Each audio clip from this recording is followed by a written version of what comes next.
So আমরা কিন্তু just entry gate দিয়ে ভিতরে ঢুকে পড়লাম। আর একবার রাস্তা দেখে নাও পিছনে। সো প্রচুর লোক।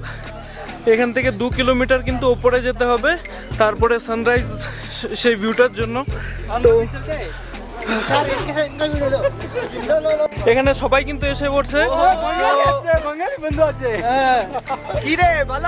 ভালো ভালো। সো এরা সবাই খুব এক্সাইটেড, ভিডিও হচ্ছে। কোনখান থেকে?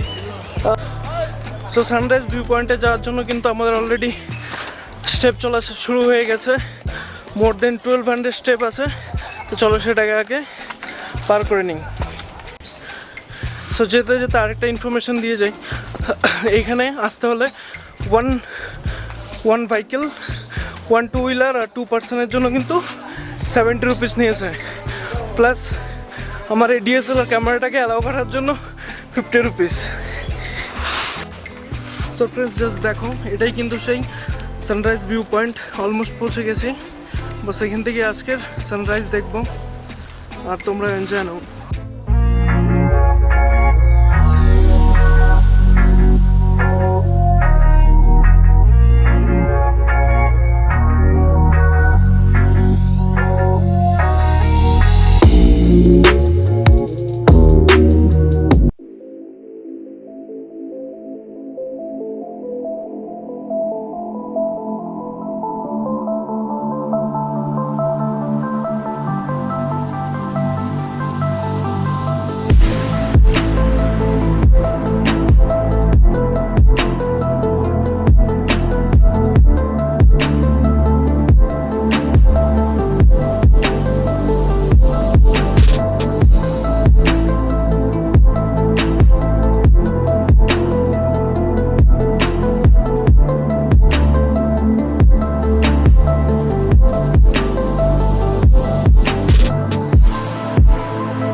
তো বন্ধুরা এখানে একটা পার্কের মতন লাইক গার্ডেন একটা আছে, বাট আমি একা।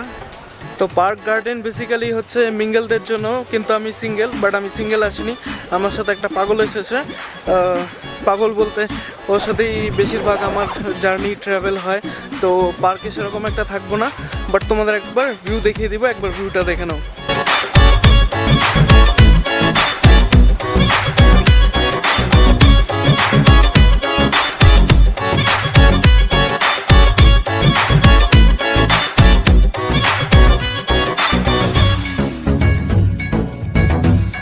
তো বন্ধুরা আজকের ভিডিও কিন্তু এখানেই শেষ হচ্ছে। তো অবশ্যই জানাবে কেমন লাগলো ভিডিওটা, তার সাথে লাইক করে দেবে, আর নতুন হলে অবশ্যই সাবস্ক্রাইব করে মোটিভেট করবে। তো দেখা হচ্ছে নতুন কোনো জায়গায়, নতুন কোনো ডেস্টিনেশনে। চলো বাই বাই, ভালো থাকো।